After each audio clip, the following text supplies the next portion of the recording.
अच्छा, आतिशी मार लेना तब धरने पे क्यों नहीं बैठी जब पूरा भारत जो है कोविड से त्रस्त था और हमारे माननीय अरविंद केजरीवाल जी करोड़ों के शीश महल बनवा रहे थे, तब आतिशी मार लेना कहाँ चली गई थी? और इतने दिनों तक पानी की दिक्कत नहीं थी जब तुम फ्री बांट रहे थे।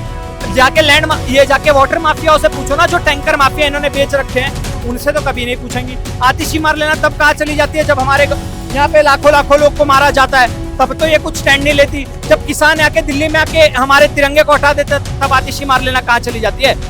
इनकी सारी पार्टी सारी फ्रॉड है। केजरीवाल ने तो बोला था मैं राजनीति में नहीं आऊंगा, आ गए। मैं भैया गाड़ी नहीं लूंगा, फॉर्च्यूनर में घूम रहे, मर्सिडीज में घूम रहे। मैं बंगलो नहीं लूंगा, घर नहीं लूंगा, इतना बड़ा बंगलो बनवा लिया। मैं सिक्योरिटी नहीं लूंगा, सिक्योरिटी भी ले ली। भैया मैं तो ठेके खोलूंगा ही नहीं, पिंक ठेके खोल दिया महिलाओं के लिए स्कूल के जस्ट सामने ही। इनकी नौटंकी से तो मैं बहुत परेशान हूँ। मतलब आप ये बताइए, ये लोग नॉन सेंसिबल पर्सन हैं। आप ये बताइए, आप अगर पानी के लिए बैठे हैं तो पूरे नॉन सेंसिबल हैं। अब मैं इससे ज्यादा गलत वर्ड हिंदी में नहीं यूज करना चाहता, बट मैं आपसे साधारण सा सवाल पूछता हूँ। अगर आप पत्रकार हैं, एक नॉर्मल इंसान है, अगर हम आप किसी चीज के लिए एग्रीमेंट बना रहे हैं, तो क्या आप कुछ चीजों को ध्यान में नहीं रखेंगे? कि आप यही कहेंगे ना भाई तुम मेरे को 100 रुपये महीना देने वाले हो तो तुम मेरे को 100 रुपया दे दो। क्या आप ऐसा नहीं करेंगे कि भैया अक्टूबर में हमारे यहाँ दीपावली आती है, वो आता है, दिसंबर में हमारी मंदी होती है, जनवरी में हमारे यहाँ काम नहीं होता है, तो ऐसा कर लेते कि भैया तुम अक्टूबर नवंबर में हमको थोड़ा पैसा ज्यादा दे दो, दिसंबर में कम दे देना। अरविंद केजरीवाल और उनके समर्थकों को कोर्ट से झटका लगा है। दिल्ली हाई कोर्ट ने उनकी जमानत को खारिज कर दिया है, लेकिन आम आदमी पार्टी के सपोर्टर्स का और मंत्रियों का कहना है कि कहीं ना कहीं अभी भी दबाव है बीजेपी का। देखो, इनके दोगलापन को तो पूरी भारत की जनता देख रही है। वही कोर्ट ने ऑर्डर दे दिया कि भैया तुम रिहा होते हो, तो आज सुबह लोकतंत्र की जीत हो गई थी, और वही कोर्ट ने फिर रोक लगा दी, तो भैया मोदी ने करवा दिया। यही केजरीवाल जितना भी इन्होंने वादे किए, चाहे इनके जितने भी नेता देख लो, एक भी नेता, सब साल भर से अंदर एक भी नेता को बेल नहीं मिली। उसके बाद इन्होंने इतना पानी फ्री करना शुरू कर दिया कि भैया दिल्ली को ही वाटर फ्री कर दिया। आप दिल्ली में हर जगह देखोगे पानी की किल्लत आपको मिलेगी, हर जगह आपको इलेक्ट्रिसिटी पावर कट्स देखने मिलेंगे। ये सबसे बड़ा झूठा इन्होंने क्या कहा। दिल्ली वालों का भी ये कहना है कि दिल्ली वालों के सपोर्ट पे ही तो ये आतिशी बैठी हैं। देखो सर, दिल्ली वालों का कहना जो था वो हमें लोकसभा चुनाव में देखने मिल गया। इनके जितने नेता थे सारे साफ हो गए, शून्य इनको सीट मिली है, हर जगह से ये हार गए। और आप किस आतिशी मार लेना की बात कर रहे हो? उनके तो नाम में ही क्या बोलते हैं, लेनिन और कार्ल मार्क्स हैं। तो भैया इनसे तो भारत के समर्थन की हम अपेक्षा कर ही नहीं सकते। तो ये सब विचारधारा है जो अब इनका प्लान नया चल रहा है कि दिल्ली और हरियाणा में हम आपस में क्लैश करवा देंगे और अपना सत्ता का भोग लेंगे। तो भैया ऐसा बिल्कुल नहीं होने वाला। आज भी प्रधानमंत्री नरेंद्र मोदी है, आज भी रक्षा मंत्री राजनाथ सिंह है, और आज भी हमारे गृह मंत्री मोटा भाई है। तो अगर इनका कोई प्लान है ना कि भैया हरियाणा में और दिल्ली में क्लैश करवाएंगे, दिल्ली की जनता को भड़का देंगे और हम अपने गद्दी पे बने रहेंगे, तो ऐसा बिल्कुल नहीं होने वाला।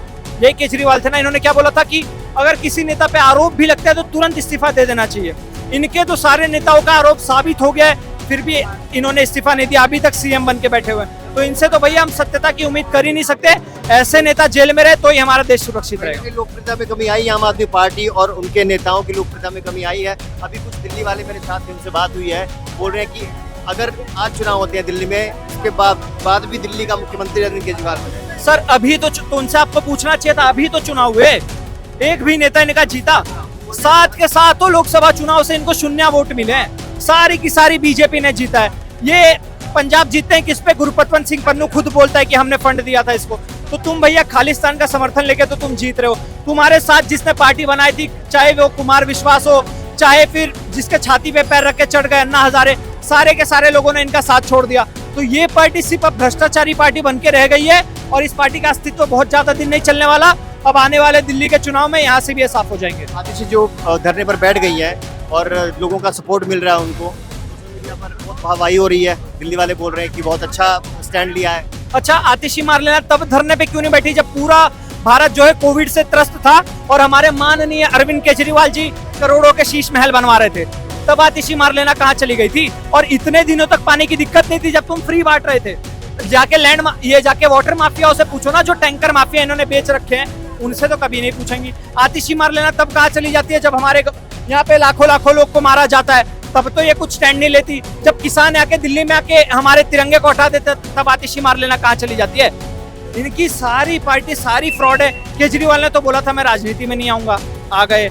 मैं भैया गाड़ी नहीं लूंगा, फॉर्च्यूनर में घूम रहे, मर्सिडीज में घूम रहे।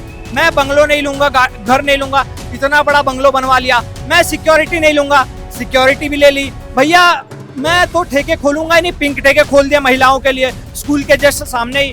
भैया मैं तो मोहल्ला क्लिनिक खोल दूंगा, मोहल्ला क्लिनिक में चले जाओ तो भैया गाय भैंसे बैठी हुई है। तो इन्होंने जितना भी कहा, और दिल्ली में जितनी अच्छी सड़कें हो जाए, चाहे बड़े बड़े प्रोजेक्ट्स हो जाए, जैसे हमारा ये इंडिया गेट पे जो बना है, सारी की सारी केंद्र द्वारा फंडेड है। इनकी जितनी भी सब फ्रॉड था वो सब दिल्ली की जनता को समझ में आ चुका है। जैसे लोकसभा चुनाव में इनको पटकनी दी है, वैसे ही आने वाले राज्यसभा चुनाव में भी इनको पटकनी दी जाएगी। उन लोगों का यही काम है कि वो उनके फेवर में फैसला आता है तो कोर्ट अच्छी हो जाती है, उनके अपोजिट आ जाता है तो कोर्ट बुरी हो जाती है। तो उनकी आदत बन गई। इसमें वो किसी कंट्री को बर्बाद करने की थ्योरी में पहला होता है कि पहले आप अपने जो आपके मेन एजेंसीज हैं उनके ऊपर आरोप लगाइए। तो कोर्ट के ऊपर आरोप लग रहा है, चुनाव आयोग के ऊपर आरोप लगाया जा रहा है, और इस तरीके की घटनाएं होती हैं। जरा एक बात इसको ध्यान दीजिए कि जिस हिसाब से आम आदमी पार्टी और सपा या कांग्रेस के कार्यकर्ताओं ने काउंटिंग के दिन तैयारी की थी, क्या कहा था इन्होंने कि भैया लाठी डंडा बम बारूद लेके स्टेशन पे जाना, कोई गलती होती है तो तोड़फोड़ करने से मत छूटना। अगर ये बताइए उस दिन हंगामा होता किसी भी, अगर बीजेपी लीड कर रही होती 300-400 के आसपास, क्या होना था? कम से कम लाखों लोग तो मरे होते उस दंगे के अंदर। तो ये तमाम चीजें हैं जिनकी मुझे कुछ कंस्पिरेसी नजर आ रही है। और ऊपर से ईवीएम का जो आतिशी जो बैठ गई धरने पर पानी के लिए, सर इनकी नौटंकी से तो मैं बहुत परेशान हूँ। मतलब आप ये बताइए, ये लोग नॉन सेंसिबल पर्सन हैं। आप ये बताइए, आप अगर पानी के लिए बैठे हैं तो पूरे नॉन सेंसिबल हैं। अब मैं इससे ज्यादा गलत वर्ड हिंदी में नहीं यूज करना चाहता, बट मैं आपसे एक साधारण सा सवाल पूछता हूँ। अगर आप पत्रकार हैं, एक नॉर्मल इंसान है, अगर हम आप किसी चीज के लिए एग्रीमेंट बना रहे हो तो क्या आप उस चीजों को ध्यान में नहीं रखेंगे? कि आप यही कहेंगे ना भाई तुम मेरे को 100 रुपए महीना देने वाले हो तो तुम मेरे को 100 रुपया दे दो। क्या आप ऐसा नहीं करेंगे कि भैया अक्टूबर में हमारे यहाँ दीपावली आती है, वो आता है, दिसंबर में हमारी मंदी होती है, जनवरी में हमारे यहाँ काम नहीं होता है, तो ऐसा कर लेते कि भैया तुम अक्टूबर नवंबर में हमको थोड़ा पैसा ज्यादा दे दो, दिसंबर में कम दे देना, आगे जून जुलाई में हमारा पैसा थोड़ा कम कर दो, बाद में ज्यादा दे देना। इनका एग्रीमेंट है। क्या इनको सेंस नहीं है कि दिसंबर में भी 719 क्यूसिक लीटर पानी ले रहे हैं और जून में भी 719 क्यूसिक लीटर पानी ले रहे हैं? इनको नहीं पता है कि अपने गलत है ये। इनको ये सेंस नहीं है कि भैया 3 महीने 4 महीने गर्मी सेंस होगी, ऐसी बात नहीं है, मंत्री है, लेकिन उसके बाद भी दिल्ली वालों के अगर इनको सेंस होती तो इस तरीके से ये एग्रीमेंट बनाते। कहीं वो कहते हैं ना भैया कि तुम थोड़ा स्टोरेज कर लो। अच्छा चलो मान भी लो एक बार सेंस इनके पास नहीं है, कम से कम तुमको तो ये होना चाहिए कि दिसंबर में पानी की खपत कम होती है, हम अपने लिए कुछ स्टोर कर ले। उसके स्टोरेज की कोई व्यवस्था करी इन्होंने आज तक? दिल्ली में नहीं करी। 300 से ज्यादा बोरवेल लगाने थे इनको, वो आज तक नहीं लगाया। भैया हरियाणा सरकार इनको 1019 क्यूसिक लीटर पानी दे रही है, 50% करीब 33% एक्स्ट्रा पानी दे रही है इनको। देखिए अब ये बोलते हैं कि हरियाणा पानी नहीं दे रहा है। अरे भैया पंजाब से पानी ले लो, पंजाब में तो तुम्हारी सरकार है। तो वो बोलते हैं जी हरियाणा पानी नहीं दे रहा। अरे भैया पंजाब वाले पानी देंगे तो हरियाणा वाले कहाँ रखेंगे? पानी कोई ऐसी चीज है जो तुम्हें जरूरत से ज्यादा स्टोरेज कर सकते हो? नहीं कर सकते हो। और रही बात अब पंजाब की, तो ये पंजाब की बात नहीं कर सकते क्योंकि पंजाब में अब अपना एग्रीकल्चर शुरू हो रहा, धान की बुआई शुरू होनी है, उसमें ऐसे ही इतनी पानी की खपत है कि वो किसी को देने वाले नहीं। हरियाणा खुद ही अपने स्टेट के लिए, अपने किसानों के लिए पानी देगा। भैया वहाँ की जनता ने अपने लिए चुना है ना, तुम्हारे लिए तो चुना नहीं है। हिमाचल में पानी ज्यादा है तो उन्हीं से मंगा लीजिए। तो ये प्योर नौटंकी है। आप एक बारी दिल्ली की जनता से रिक्वेस्ट है आपके चैनल के माध्यम से, एक बारी देख तो लो कितना पानी दे रहा है हरियाणा सरकार। ना ये बोरवेल लगा सकते हैं, ना ये एक्स्ट्रा पानी स्टोरेज कर सकते हैं। गंगा जमुना जो साफ करने थे उनको भूल जाइए। जो इनका एग्रीमेंट है कोर्ट ने जो इनको ऑर्डर दिया था 2015-16 में, उसको भी इन्होंने नहीं किया है। तो ये दिल्ली की जनता के प्रति निहायत ही गैर जिम्मेदार सरकार है। और रही बात पानी की समस्या की, तो भैया आप जहाँ निकलिए वहाँ इनका वाटर जो है लीकेज चल रहा है। हर जगह आपको ये समस्या मिल जाएगी। आजकल की परेशानी यही है, कहते हैं बिजली फ्री, पानी फ्री। पानी फ्री का हाल ये है कि मेरे को 3 महीना हुआ अभी रूम लिए हुए मात्र, मेरा 9वां फिल्टर चेंज हुआ है। 9 बार मैं फिल्टर चेंज करा चुका हूँ। क्यों फिल्टर चेंज क्यों हो गया? भैया इतना पानी गंदा आता है, इतना पानी खराब आता है।